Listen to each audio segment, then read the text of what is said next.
उठ ना, 6 वाजले ना. अरे उठ ना, आईले थोडं कामं करू लाग, तिला चांगलं वाटन जरासं. उठ ना यार प्लीज. महाराणी झोपलीच आहे वाटते. 6 वाजता उठवलं, तिने कडक सांगितलं मी. माया आईनं लय कष्ट केले, तिले त्रास झाला पाहिजे नाही. कामं करून राहिली कोण गे. अहो आपल्या घरी वॉशिंग मशीन घ्यायची का? लय कपडे धुवा लागते, हात लयच दुखतात. बरं, उद्या आणू आपण. हो हो ठीक आहे. आई, आपल्या इथं वॉशिंग मशीन घ्यायची काय?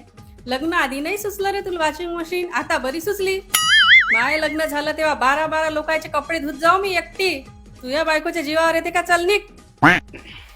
अरे वा, पडदा मस्त आहे. कोण चेंज केला? पीच लावला, मस्त आहे ना.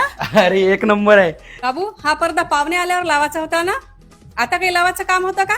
चल काढायला लाव. जाऊ दे बाट, दुसरा लाव, चेंज करून टाक. माहिती आहे घरात काही किंमतच नाहीये. जाऊ दे, तुम्ही तुमच्या आईच आहे का? अरे अरे अरे ऐक तर. हॅलो अक्षय. अरे लोक म्हणतात ना, शादी का लड्डू खाओ तो पछताओ, ना खाओ तो पछताओ. अरे राजा, मी तो उलट्या करून राहिलो. अरे कायले केलं रे मी लगन.